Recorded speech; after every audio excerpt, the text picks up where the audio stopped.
Nah, nih, ya. Baik, selamat pagi. Sebelumnya perkenalkan, nama saya Jonathan Araldio dari kelas 10 IPS 2. Di sini saya akan berkesempatan untuk mewawancarai Kak Aga, di mana Kak Aga berprofesi sebagai pendeta. Ya, betul nggak, Kak? Oke. Ya, betul, betul. Ya. Mungkin Kak Aga bisa perkenalan sedikit, Kak. Ya, oke. Ya, shalom. Namaku Agatha Kariswibisono Putra. Aku dari Semarang. Terus apa lagi, Dio? Oh, tempat Eh, pelayanan. Iya, pelayanan Tempat di... pelayanan aku di GKI Adi Sucipto, Yogyakarta. Terus Siap. apa Mungkin lagi, Dio? langsung saja ke pertanyaan ya, Kak. Oke, oke. Yang pertama, proses mendapatkan pekerjaan hingga saat ini gimana sih, Kak? Dari mulai mungkin dari pendidikan, terus ada semacam PKL ya, atau latihan Ya, KKL ya, itu, ya, terus lulus hingga sekarang udah resmi ditabiskan jadi pendeta gitu. Terus ya, kira-kira ya. apa sih usaha-usaha yang bisa dilakukan gitu? Oke. Ya, pertama-tama untuk jadi seorang pendeta itu kan tentu kita harus sekolah teologi ya. Karena aku asalnya GKI, jadi GKI itu punya beberapa sekolah yang istilahnya kita bekerja sama gitu ya. Pokoknya kalau kader GKI itu dia harus dari sekolah-sekolah teologi ini. Misalnya sekolah teologi STFT Jakarta, Sekolah Tinggi Filsafat Teologi Jakarta, terus UKDW, Universitas Kristen Duta Wacana Jogja, dan juga STT Saat Malang. Ya, di Malang, Jogja, sama Jakarta. Itu kader biasanya bersekolah atau berkuliah di sana. Kalau dulu zaman aku masih SMA dan kemudian lulus masuk kuliah itu kita dari GKI itu ada namanya tes masuk kader. Jadi kita diuji dulu. Jadi ujian masuknya itu tidak di universitas, justru di Di Magelang. gereja sendiri berarti ya? Ya, ya. Dan karena sudah bekerja sama, jadi orang-orang yang sudah lulus dari situ tuh nggak perlu tes masuk lagi di STT Jakarta ataupun UKDW gitu ya. Nah, mulai dari situ. Dan sejak saat itu, ketika dinyatakan lulus, kita adalah kader GKI, kader pendeta GKI. Nah, kita berkuliah, setelah lulus kuliah, kita masuk namanya Bina Kader. Nah, Bina Kader ini cukup berjenjang sih. Jadi ada Bina Kader 1, terus belajar bersama 1. Ini biasanya seminggu-seminggu lah ya, kurang lebih. Kurang lebih seminggu atau sampai 2 minggu. Terus habis itu dilanjutkan dengan praktek jemaat PJ1. Oh, mungkin Nah, bisa di praktek jemaat gereja-gereja gitu ya, Kak? Oh iya, iya. ini kemarin aku praktek jemaatnya di yang pertama itu di DKI Buaran, Jakarta Timur. Itu selama 4 bulan. Nah, habis itu prosesnya berlanjut ke Bina Kader 2. Bina Kader 2 yang kedua ya. Itu kalau yang kedua itu kami dilempar ke jemaat juga, kita punya proyek. Kalau umumnya mungkin seperti PKL gitu kali ya. Kayak PKL gitu, praktek kuliah lapangan. Itu kita seminggu di satu jemaat, nggak boleh pakai HP. Oh iya, tadi yang Bina Kader 1 itu kita naik gunung. Kita harus naik gunung. Kalau yang nggak bisa gimana? Yang nggak bisa karena keadaan kesehatan, itu nggak diperbolehkan naik malah. Oh, Jadi ada tugas sendiri. Ya, terus lanjut tadi yang kalau bina belajar bersama itu lebih kayak kuliah, lebih kayak seminar-seminar gitu-gitu. Nah, belajar bersama 2 itu kurang lebih sama, melanjutkan yang pertama tadi. Misalnya kayak praktek mimpin sakramen, praktek mimpin kategorisasi, atau praktek yang lain gitulah. Pokoknya intinya kurang lebih kalau belajar bersama kayak kuliah modelnya. Nah, habis belajar bersama 2 dilanjutkan dengan praktek jemaat 2. Nah, ini yang praktek di jemaat lagi. Itu kurang lebih selama 4 bulan. Setelah 4 bulan itu selesai, kami di bulan Oktober itu pendeta-pendeta ataupun anggota BPMS, namanya BPMS ya, Badan Pekerja Sinode.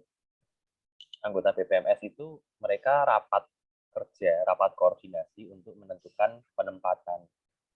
Nah, itulah kita kader-kader ini kemudian ditempatkan, disesuaikan dengan profil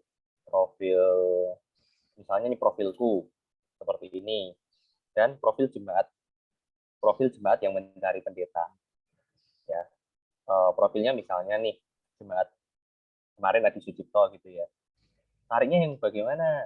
Oh, carinya yang fresh graduate, yang belum dipendetakan, belum pendeta, jadi berproses bersama. Kenapa? Yaitu satu, bisa belajar bareng, bisa bertumbuh bareng, dan bisa sama-sama berkembang bersama gitu. Kalau kebanyakan gereja biasanya sih alasannya salah satunya, kalau fresh graduate itu secara ekonomisnya lebih masuk gitu. Ya. apalagi kalau masih jemaat yang baru, jemaat kecil gitu, itu kebanyakan mereka mencari yang fresh graduate. Ya, ini bukan sesuatu yang yang kayak oh kok gitu sih, enggak, tapi memang ya kan kita tetap harus memikirkan ya perkiraan kekuatan jemaat, termasuk kekuatan finansial seperti itu. Jadi setelah ditempatkan sekalipun kita nggak langsung jadi pendeta, masih ada prosesnya lagi. Masih ada prosesnya, yaitu pertama tahap perkenalan dulu. Tahap perkenalan, habis tahap perkenalan oke, dilanjutkan ke tahap perkenalan dan orientasi itu sama.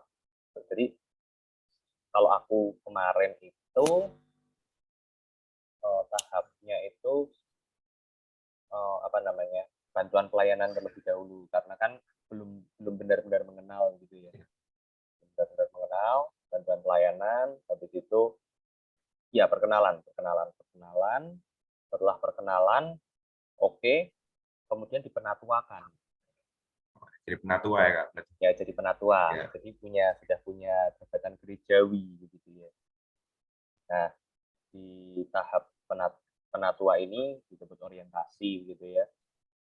Nah, tahap penatua ini kita biasanya 1 tahun kurang lebih.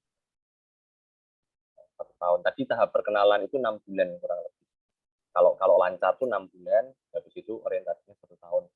Nah, kalau orientasi ini selesai, kita disuruh buat 2 buah paper makalah.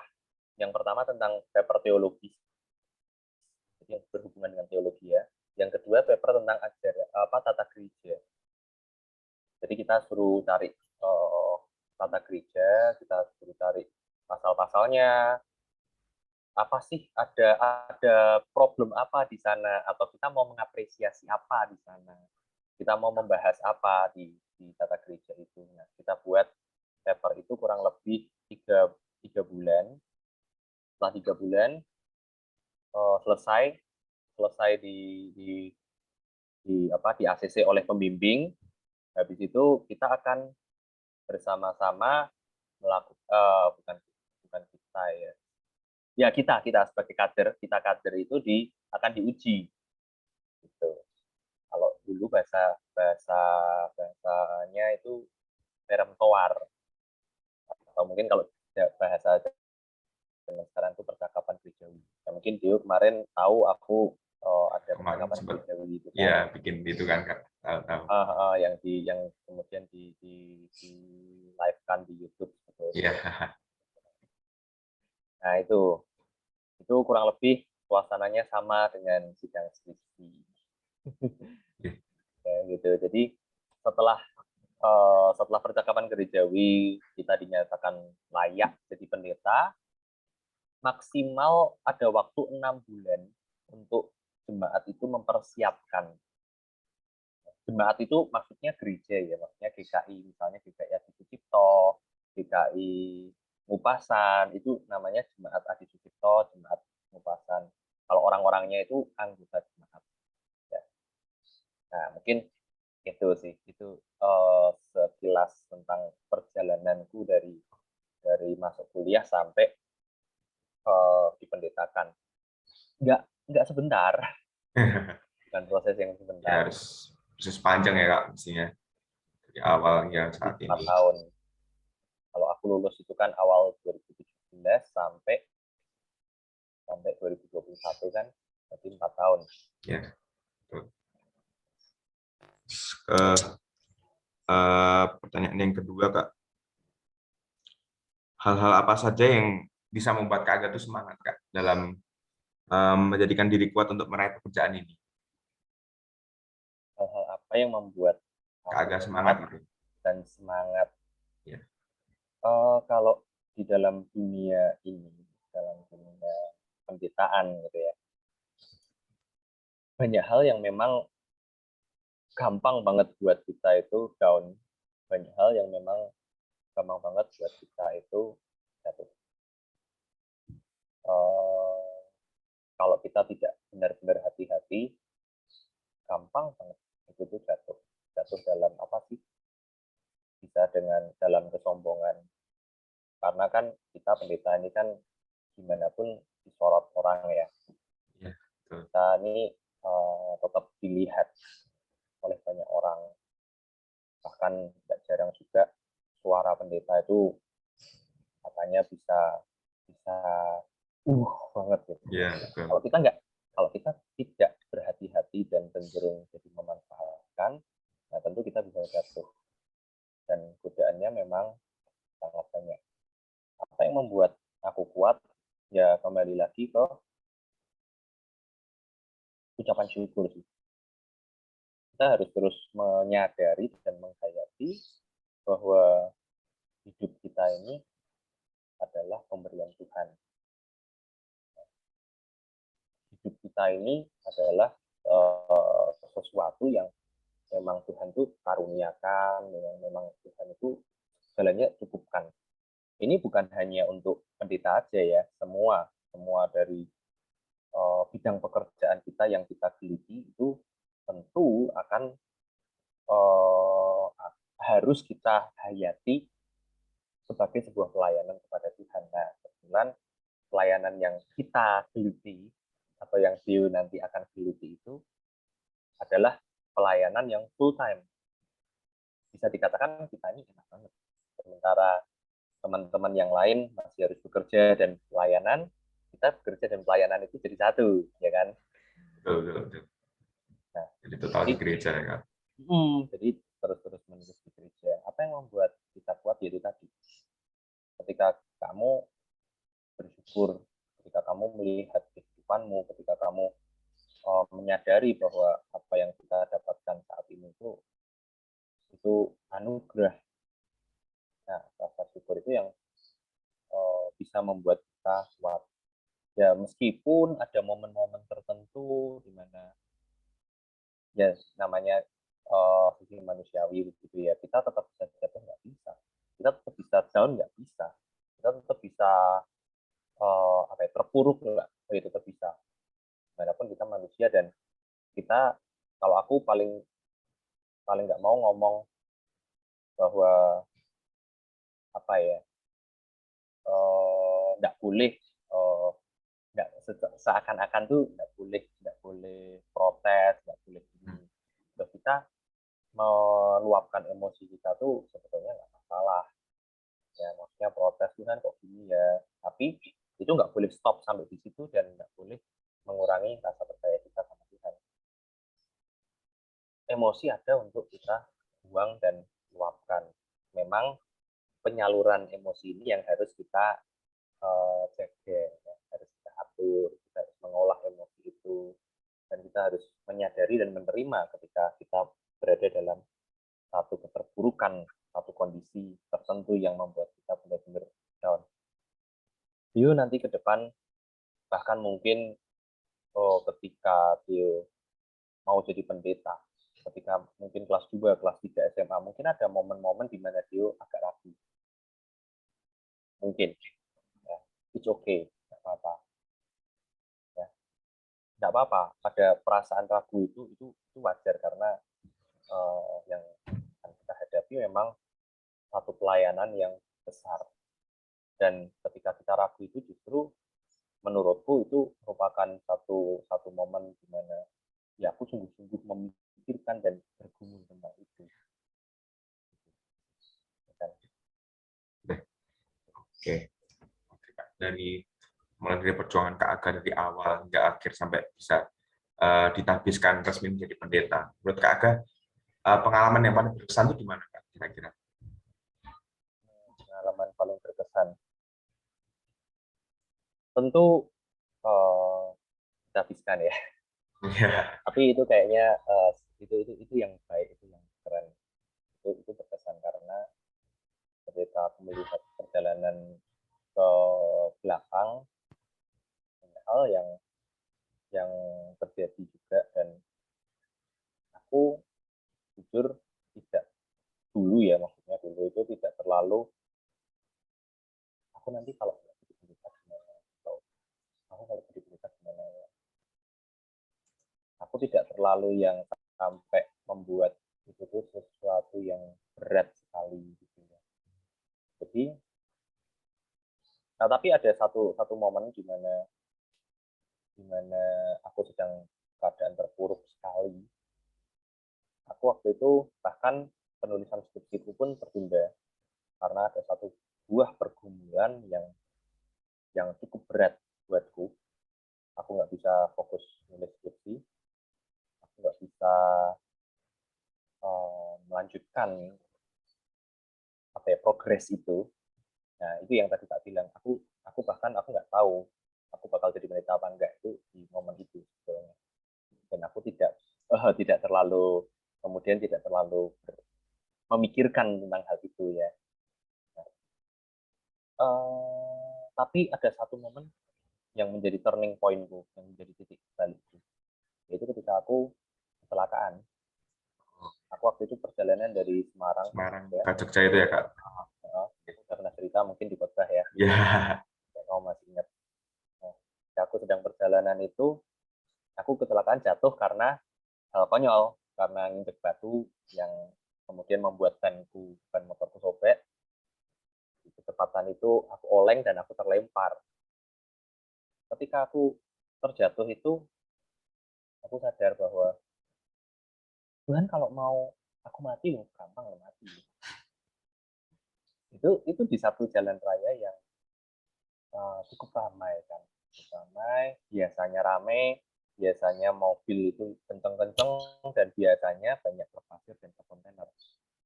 Kalau itu ada dari arah berlawanan satu truk aja, minimal cacat lah. Nah, mungkin tuh kalau digiles truk segitu berat gitu kan, minimal cacat itu, sorry to say, mohon maaf katanya.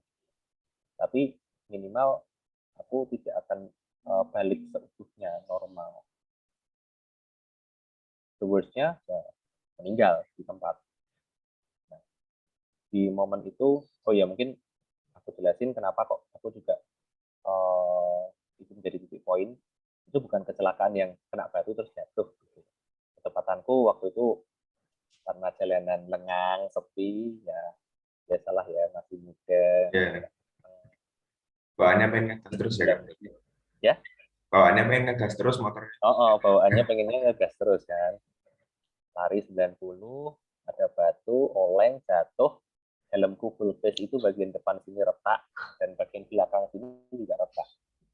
Nah, aku berguling-guling, tumbler. Aku punya tumbler, salah satu dari waralaba kopi ternama itu aja pecah. Itu aja pecah di belakang. Dan keadaanku hanya lecet di bagian ini. Mungkin kelihatan ya. Tangan itu Kak sini. Ya, nah ini tangan ini dan kedua lutut. Nah, cuma itu tok, itu pun lecet-lecet. Tulangku nggak ada yang patah, nggak ada yang retak, nggak ada yang dislokasi. Padahal tahu sendiri kalau naik motor, orang nggak kenceng aja bisa, tabrakan bisa langsung blas kan. Ketebalan tinggi, berguling-guling kayak gitu, helm pecah kayak gitu, terus ada botol tumbler yang harusnya itu kon juga kokoh kan buatannya kokoh, juga ada pecah, remuk. Nah di situ aku merasa ya Tuhan menolongku, Tuhan menjaga. Itu satu turning point yang membuatku aku harus bangkit, dari keterpurukanku. Kenapa kok aku mau butuh waktu yang cukup lama? Karena di momen itu aku nggak bisa cerita siapapun. Bukan aku nggak mau, aku nggak bisa cerita siapapun. Kondisinya dipaksa aku nggak bisa, seakan-akan nggak bisa berkomunikasi dengan siapapun. Jadi aku benar-benar sendirian di kamar kosku itu. Aku nggak bisa ngomong siapapun, dan ya sudah, aku cuma bisa nangis. Jujur aja aku cuma bisa nangis, aku cuma bisa mencerita lagu ujian sambil nangis, doa, udah. Dan di momen aku kecelakaan itu aku merasa ya aku nggak boleh gini terus, mau sampai kapan. Setelah aku menyelesaikan skripsiku, Tuhan menuntun menyelesaikan, dan sebentar aku juga dapat tempat bantuan pelayanan. Jadi pertolongan Tuhan itu ya luar biasa, dan itu yang membuatku berkesan sampai sekarang, sehingga ketika aku menjalani kehidupanku ya aku yakin dan percaya bahwa Tuhan itu menjaga di setiap pergumulan dan problem dalam kehidupan kita. Ya itu apapun bisa terjadi lah, kita bisa down, bisa.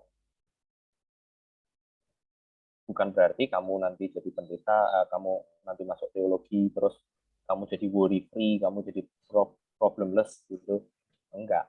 Justru malah masalah itu banyak, karena banyak yang tidak suka ya bekerja Tuhan. Jadi memang godaannya banyak dan halangannya banyak, tapi yakinlah bahwa kasih Tuhan itu tetap menyertai.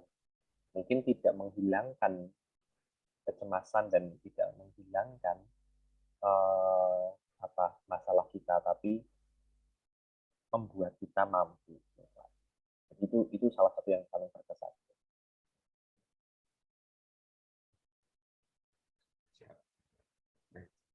Lanjut ke mungkin ke dinamika pekerjaannya Kak. Gimana sih Kak ritme atau pola kerja untuk menjadi pendeta itu? Saya kira seperti apa? Jam kerjanya lah dan lain-lain. Basically, jadi pendeta itu 24 jam non-stop. Ya. Kenapa? Karena kita bicara tentang melayani Tuhan dan melayani sesama, yang kita nggak tahu kapanpun bisa terjadi. Misalnya jam 9 malam tiba-tiba ada orang telepon. Waktu itu pernah ya, jam 9 malam. Papanya ibu ini kritis. Otomatis aku pasti langsung gerak untuk ke rumah sakit. Waktu itu belum zaman COVID. Jadi langsung ke rumah sakit, nemenin keluarga, doain, memberi satu perhatian lah ya, satu perhatian dan waktu kita untuk mereka. Dan itu aku di sana menemani itu sampai kurang lebih jam setengah satu. Sampai akhirnya papanya itu keluarga memutuskan dan merelakan untuk melepas semua alat bantu hidupnya. Nah, artinya apa? Tinggal sebentar kan? Pasti tinggal sebentar. Waktu itu aku coba nemenin sampai jam 12, setengah satu. Wah ini aku lihat ini bapaknya nafasnya masih cukup kuat. Aku ngajak untuk anaknya dan istrinya untuk yuk kita pulang aja, kita istirahat dulu di rumah biar bapak ini yang menemani anaknya yang pertama. anaknya yang kedua yang menemani, 1 orang aja. Yang lain oma dan ibu pulang aja, istirahat. Bener, pulang jam setengah 7 pagi. Itu pulang tuh mungkin sekitar jam 1-an lah ya, jam 1 malam. Nah, terus setengah 7 pagi itu tiba-tiba HP itu bunyi. Tiba-tiba HP itu bunyi. Ini telepon kan. Aku memang sudah pasang alarm jam 6.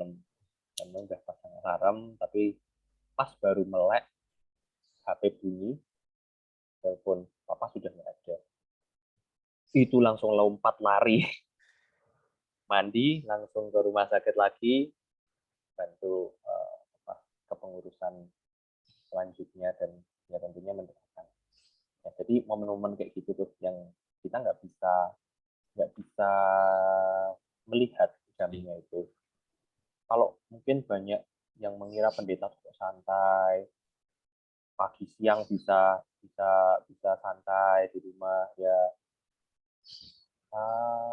Waktu kita untuk mempersiapkan itu juga kadang-kadang nggak bisa ditentukan juga. Ya, jadi apa ya, banyak waktu untuk bekerja itu yang tidak terlihat. Mungkin bisa dikatakan work from home lah untuk persiapan. Mempersiapkan itu kan bukan sesuatu yang mudah ya. Mempersiapkan khotbah, mempersiapkan pembinaan, mempersiapkan kurikulum. Itu bukan sesuatu yang mudah dan sebentar mempersiapkan. Jadi waktunya kapan ya, bisa kapanpun. Itu waktu yang hampir sulit untuk kita batasi. Kalau jam orang kerja biasa kan jam 9 sampai jam 5 selesai. Habis itu mau nggak ngerjain tugasnya pun bebas ya kan. Yang penting kerjaan selesai. Nah, kalau kita nggak seperti itu juga. Ya, seperti yang tadi tak bilang, kadang-kadang, kemarin pernah tuh ada jemaat yang meninggal jam 1 subuh. Gimana? Ya bangun. Tetap harus datang ya. Bangun. Kalau bilang harus tuh antara harus dan tidak ya. Tapi secara emosional mereka kan membutuhkan pendampingan. Gitu. Nah, dan kita ini kan pendeta itu kan juga seorang gembala. Kita ini kan juga kalau dibilang harus dan ya tidak harus banget gitu ya. Orang sebenarnya doain di telepon selesai bisa. Tapi kadang-kadang itu nggak bisa hanya seperti itu gitu. Jadi kita harus benar-benar melihat situasi dan kondisinya. Nggak bisa semua itu bisa. Jadi kalau untuk dinamika dan jam kerjanya kapanpun bisa. Aku juga seorang anak pendeta. Dulu pernah papaku, kami sudah nih jalan-jalan sudah berangkat dah sampai tol. Tiba-tiba ditelepon. Ini kritis. Itu papaku kondisi cuti ya. Udah putar balik. Kita doain orang itu. Kita putar balik. Jadi setelah urusannya selesai, mimpin ibadah penghiburannya, jadwalnya bisa kan misalnya 3 hari ya, kita bisa minta di hari pertama ini. Kenapa kok langsung balik? Karena ada jemaat-jemaat tertentu kan yang punya kedekatan secara emosional ya dengan pendetanya gitu. Maunya sama pendeta A. Kan kita juga nggak bisa kemudian menolak karena lagi cuti gitu kan. Ya paling tidak di waktu pertama itu kita datang, kemudian paling nggak sekali juga memimpin ibadah penghiburan, kemudian kita bisa izin juga. Nah itu pun kembali kita harus melihat situasi dan kondisinya. Jadi momen cuti pun itu bisa jadi buat bekerja. Jadi memang harus siap sedia terus saya. harus siap sedia, sama kayak dokter kan, Ya. jadi bisa dirusoi gitu kan. Oke. Mungkin kalau tadi kan hal yang tidak terduga kayak tiba-tiba jam 1 malam atau jam Hmm. berapa. Tapi kalau ini jam kerjanya sampai jam berapa sih Kak? Memang yang rutinitasnya seperti apa gitu? Yang sudah pasti gitu biasanya. Yang sudah pasti ya, Oke. kalau kalau yang sudah pasti itu yang jelas tiap jemaat itu berbeda.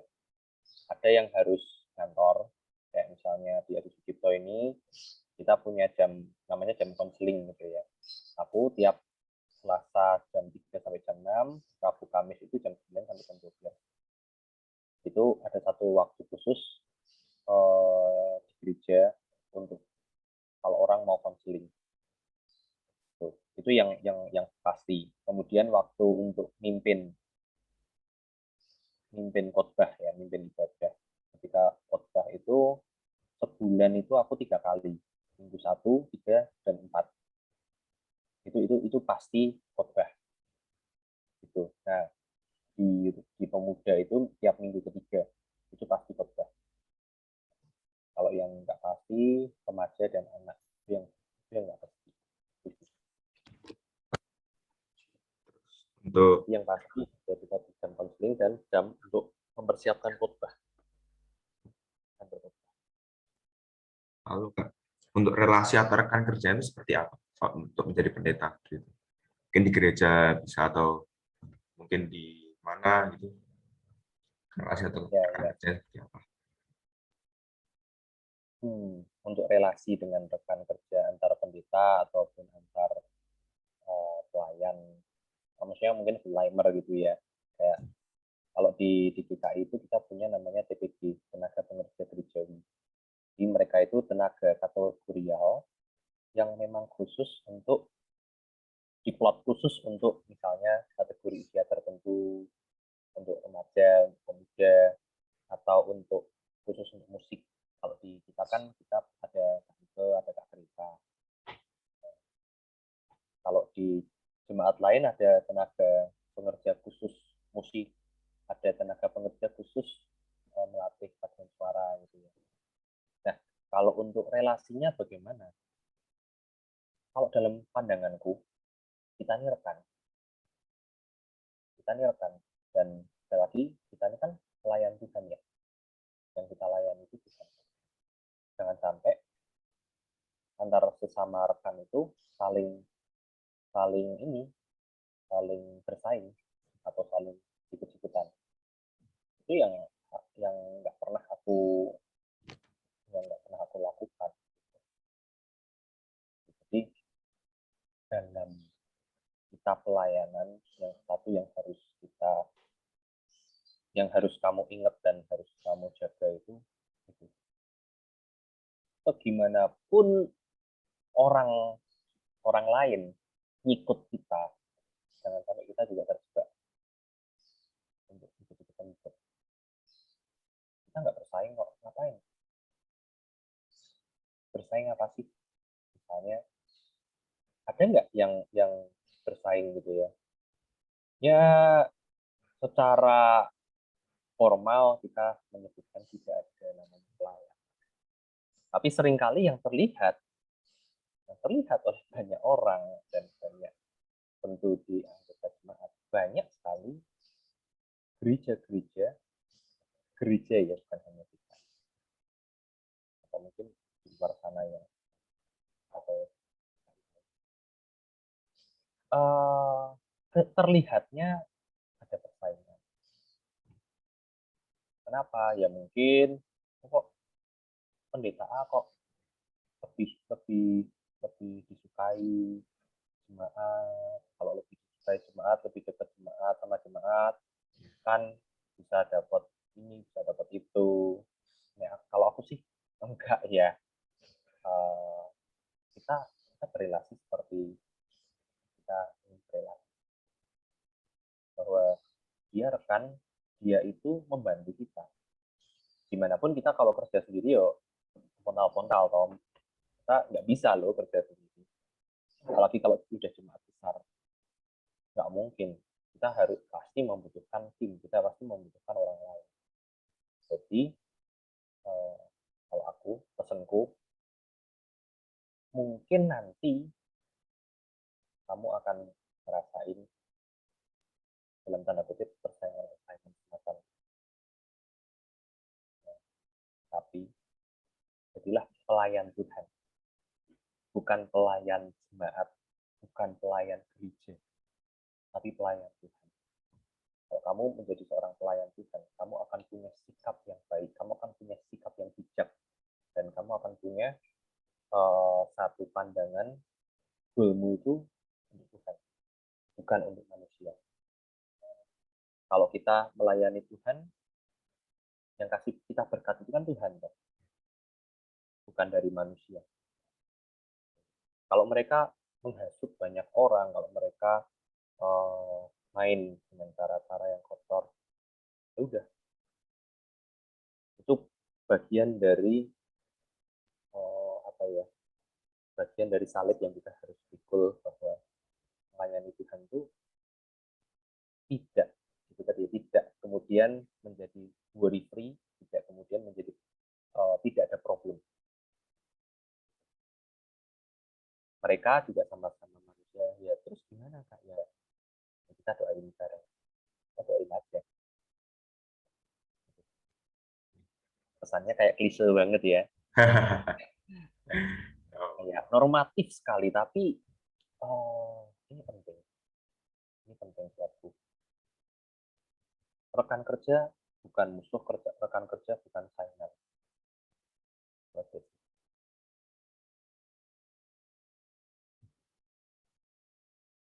Mungkin bisa lanjutkan. Lebih ke sekarang ke tantangan dalam pekerjaan ya Kak. Agak tantangan dalam pekerjaan Kak Aga itu apa? Sebagai profesi sebagai pendeta. Kira-kira tantangan gitu. Ada apa? Gitu? Tantangan. Kalau tantangan itu kita pendeta ini ngurusin banyak orang, banyak kepala. Itu tantangan banget. Menyatukan kepala-kepala yang berbeda, menyatukan pendapat-pendapat yang berbeda, menyatukan keinginan yang berbeda. Aku pengen kelere hitam, aku pengen kelere abu-abu. Nah, itu bisa jadi rame gitu kan. Nah, itu tantangan. Jadi bekerja bersama dengan banyak orang, dan yang membuat susah adalah di gereja ini kan tidak ada hierarki. Ya, tidak ada hierarki atas bawah, tidak ada tingkatan atas bawah. Kita semua sama loh. Kalau di perusahaan, gampangnya apa? Ada hierarki. Kamu bos, ya kudu manut bos. Bosmu ngomong A, yo kita harus A. Bosmu ngomong harus beli merek A, meskipun kamu punya pandangan merek B itu lebih bagus, lebih efektif, lebih ini itu. Tapi kalau bosmu sudah ngomong A dan tidak mau dengerin omonganmu, ya harus A. Itu kalau pemimpin di sebuah perusahaan. Kalau kita pemimpin jemaat, tidak seperti itu. Kita nggak bisa yang pokoknya ini, aku nggak mau itu. Itu karena apa? Kita semua ini sama. Dan kalau di GKI, keputusan tertinggi adalah keputusan majelis, keputusan sidang jemaat, persidangan, keputusan persidangan, keputusan forum. Di PMJ, persidangan majelis jemaat, itu adalah pengambil keputusan. Minimal quorum. Quorum itu 50% plus 1. Jadi kehadiran 50% plus 1 baru kita bisa ambil keputusan. Jadi nggak bisa nih, misalnya aku Agatha yang kemudian memveto, tadinya udah mau dibeliin A, tiba-tiba jadi B. Tetap harus melalui persidangan majelis.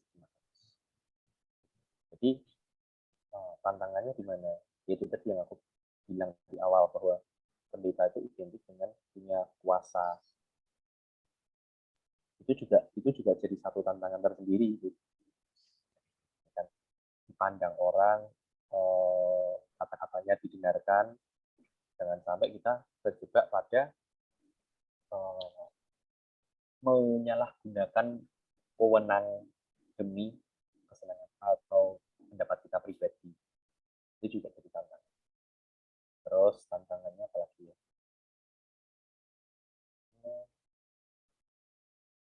Membagi waktu itu juga tantangan. Membagi waktu untuk pribadi, me time, jemaat, dan keluarga. Praktis untuk jemaat kan tadi ya 24 jam ya. Yeah. 24 jam. Nah, terus untuk keluarga, untuk diri sendiri kapan? Ya ketika tidak ada tugas dan panggilan itu sebetulnya, dan waktu-waktu cuti ya. Itu sebetulnya yang harus kemudian diolah untuk kita berada di sisi yang lain gitu, untuk waktu untuk keluarga, untuk diri sendiri, dan bahkan untuk mengembangkan diri gitu. Apalagi zaman kita ini kan zaman yang sangat cepat gitu kan. Dan gereja itu punya tantangan tersendiri juga. Kita mau ngikutin terus-menerus, rasanya banyak orang punya stigma tersendiri terhadap gereja ini harus B, harus C. Nah, kita juga harus memilah dalam setiap kemajuan perkembangan zaman. Jadi, sekali lagi, kita di gereja nggak bisa sekedar mengambil keputusan karena si gereja A juga ngomong gini, gereja B juga ngelakuin itu. Jadi kita nggak apa-apa, nggak bisa gitu. Kita harus melihat konteksnya. Itu juga tantangan berikutnya ya, dalam mengelola jemaat.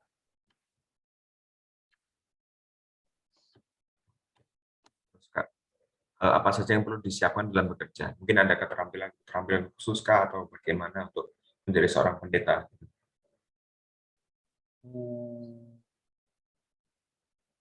Yang aku rasain sih sebetulnya public speaking sih ya, gimana kita bisa ngomong di depan. Terus tentang kurikulum juga, dan skill untuk menulis dan ya, gitu. Tapi itu kan, Mohon maaf, suaranya kurang keras Kak tadi. Nggak kurang keras, tadi jatuh katanya. Tadi sampai mana berarti? Jadi nggak kedengeran soalnya. Oh, nggak keren, Bang. Oke. Berarti skill yang harus disiapkan ya apa tadi, menulis. Skill untuk menulis itu harus dipersiapkan. Kemudian public speaking itu juga perlu disiapkan, dan manajemen itu yang tadi tidak tak sebutin. Manajemen itu juga perlu banget, karena apa? Kita ini manage gereja loh. Kita ini manage gereja kan. Kita ini mengelola sebuah gereja. Kalau untuk skill khotbah itu menurutku seiring dengan berjalannya waktu, menafsir, melihat dari sudut pandang tertentu itu seiring dengan berjalannya waktu pasti akan baik dengan sendirinya. Jadi jangan khawatir. Aku dulu juga orang yang sangat pendiam, nggak bisa ngomong di depan orang. Ngomong di depan orang tuh kayak sulit banget gitu. Tapi ternyata juga ketika khotbah makin kesini makin baik, dan memang bisa dibilang proses ya Kak. iya ya, memang bisa dibilang khotbah menjadi salah satu poin minusku, yang menjadi minornya aku di khotbah. Aku jujur mengatakan hal itu. Apalagi dulu waktu masa-masa kuliah, khotbahku nggak tahu lah. Tapi aku merasa, dan teman-teman yang lain juga menyampaikan bahwa ini sudah ada banyak perkembangan. Dan berarti itu ya tadi ya, manajemen, public speaking, terus menulis. Kenapa menulis itu penting? Menulis itu buat kita refleksi diri juga. Itu penting, dan kalau kita bisa menulis dengan baik kan khotbah kita juga tertolong kan sebetulnya. Nah, manajemen itu juga penting. Tulis, public speaking. Kalau public speaking ini cara ngomong di depan ya, cara ngomong di depan dan menghadapi orang gitu kan. Lebih ke skill ngomongnya. Masalahnya khotbah bukan hanya sekedar public speaking kan. Public speaking memang penting, tapi khotbah Nggak isi di dalamnya itu kan. iya, isinya juga. Jadi itu hal-hal yang memang harus kita persiapkan secara pribadi. Terus Kak, dari tantangan-tantangan tadi, mungkin kan pasti ada kendala-kendala juga tuh, Kak. Kendala mungkin yang pernah Kak Aga alami. Kira-kira bagaimana sih cara Kak Aga itu untuk menyelesaikan kendala-kendala tersebut? Dan tentunya kendalanya itu apa sih Kak untuk dari pendeta gitu? Ada kendala-kendala nggak? Di tengah jalan nggak apa? Terus bagaimana cara Kak Aga untuk menyelesaikannya? Sorry, agak putus-putus jadi PP. Kan tadi ada tantangan-tantangan yang udah Kak Aga sebutin tadi Kak.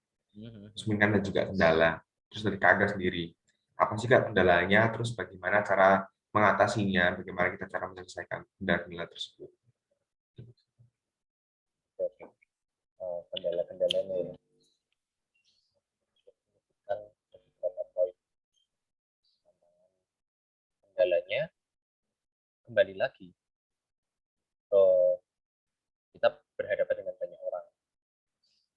Nah, itu tantangan dan juga bisa menjadi satu kendala tersendiri. Apalagi ketika ada orang yang benar-benar keras, benar-benar keras itu maksudnya apa ya? Tidak mau mendengarkan pendapat yang lain. Ada kan bisa aja terjadi dan tidak mau mendengarkan pendapat yang lain, pokoknya saya ini tentu akan menjadi kendala dalam berorganisasi, dalam kita berjemaah. Kenapa? Rapat itu bisa jadi sangat lama hanya karena si A, si B, si C ini tetap tidak mau mendengarkan kita. Jadi kendalanya tentang komunikasi itu bisa menjadi satu kendala yang besar sekali. Padahal ternyata ada kesalahpahaman. Nah itu kan ternyata gini Pak. Terus caranya gimana? Ya kita nggak boleh cepat emosi. Ya, kita nggak boleh cepat emosi. Jadi nggak boleh panas ya. Iya nggak boleh cepat panas gitu lah.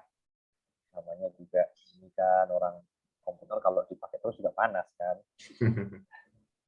Panas boleh, tapi nggak boleh cepat panas dan kita nggak boleh cepat merespon.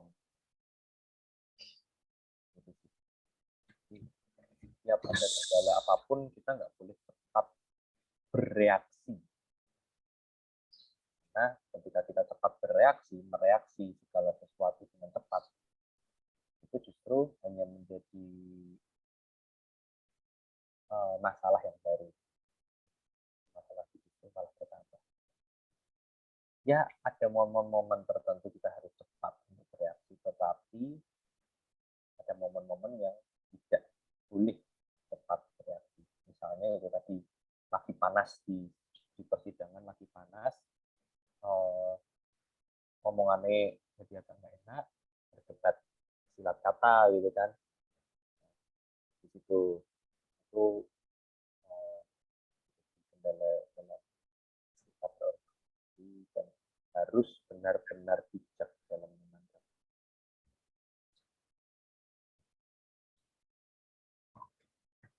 Ini udah masuk ke bagian terakhir Kak. Mungkin jadi penutup ada 2 pertanyaan. Pesan-pesan untuk menghadapi dunia kerja itu menurut Kak Aga apa? Tips-tips dari Kak Aga mungkin untuk menghadapi dunia kerja seperti itu. dunia kerja kita ini kan unik ya. Dunia pekerjaan kita yang Dio nanti akan hadapi itu adalah satu dunia yang unik. Satu dunia yang tidak mudah. Satu dunia yang bisa dibilang tidak sama dengan yang lain. Bisa dibilang itu kalau kita survive di dunia ini, sebetulnya kita pasti akan survive di dunia yang lain, begitulah ya. Gampangnya seperti itu. Tips dan triknya adalah carilah teman untuk kamu yang kamu percaya, untuk kamu bisa sharing tentang kesesatan. Cari teman, sahabat yang kamu bisa benar-benar cerita semua. Karena ketika kita menjadi pendeta, tidak semuanya bisa kita ceritakan pada sahabat kita yang dulu itu. Aku punya banyak sahabat, tapi gimana pun kalau mereka memandang pendeta kan tetap berbeda lah ya. Yeah. Agak susah untuk menceritakan semuanya pergumulan kita kepada mereka. Jadi carilah seorang rekan pendeta, seorang pendeta yang sudah lebih dulu mungkin, untuk bisa sharing apapun yang kamu alami. Mungkin tidak perlu detail, misalnya, aduh aku dapat Bapak A yang lagi gini, mungkin enggak. Mungkin misalnya langsung ke permasalahannya saja, karena kan kita juga punya kode etik ya. Rahasia jabatan itu harus kita jaga juga. Tapi saranku, tips dan triknya, satu aja itu. Carilah sahabat yang kamu bisa sharing semua. Carilah mentor yang kamu bisa belajar juga.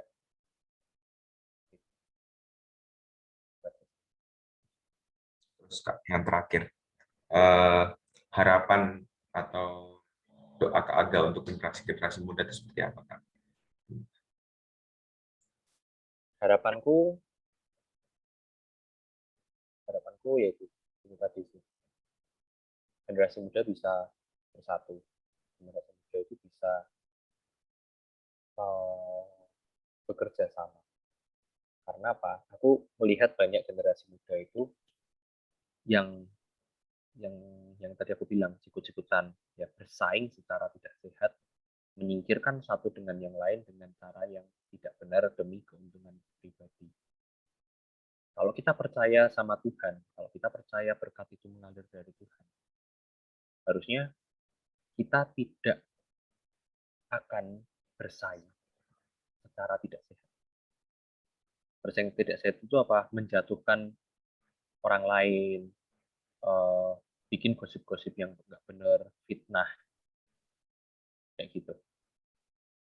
Nah, saat ini generasi muda banyak sekali yang aku temui ya. Aku ngomong gini bukan karena asal ngomong, tetapi aku banyak mendengar, aku banyak menemui, bukan hanya atau mungkin juga karena generasi muda melihat di atas-atasnya. Kalau generasi kami ini memberi contoh yang tidak baik, maafkan, tapi jangan diikuti. Karena apa? Percaya pada kenyataan Tuhan. Kak, berat itu kayak rohani banget. Ya, bisa dibilang begitu. Tapi itu sesuatu yang benar. Tapi kan nanti nggak bisa cepet kaya, nggak bisa cepet dapat duitnya, apa segala macam gitu kan. Yang penting cukup satu. Dan sekarang ini kan ada banyak cara untuk kita bisa menambah income. Dan generasi muda bisa memanfaatkan berbagai resource yang ada gitu ya. Ada banyak side hustle yang kita bisa pelajari ya kan, teman-teman muda pasti banyak tahu. Misalnya jadi freelancer, copywriting atau apa segala macam, ada banyak website yang menyediakan hal itu. Kalau bicara duit, kalau bicara pemasukan, Yang penting kita hidup itu berkenan di mata Tuhan. Yang penting anak-anak muda itu bekerja sama, karena ketika anak-anak muda tidak bekerja sama, masa depan sebuah organisasi, sebuah kelompok, atau negara itu juga akan mudah hancur. Paling gampang menghancurkan sesuatu itu kan dari dalam. Kalau dari luar itu kan susah, karena apa? Semua jadi bersatu. Nah, artinya apa? Kesatuan ini adalah sebuah power yang sulit untuk dihancurkan. Jadi pesannya bekerja sama, menjadi sahabat bagi temanmu, bukan menjadi musuh dalam selimut. Udah semua Kak, dari beberapa bab memang banyak pertanyaannya, dan semoga ilmu-ilmu yang Kak Aga berikan kepada saya bisa berguna bila mana memang betul-betul 2-3 tahun lagi masuk teologi dan bakal menjadi pendeta. Terima kasih juga atas waktunya Kak. Ya, Ngerepoti ini. enggak lah, enggak repot. Ya, terima kasih atas waktunya untuk Kak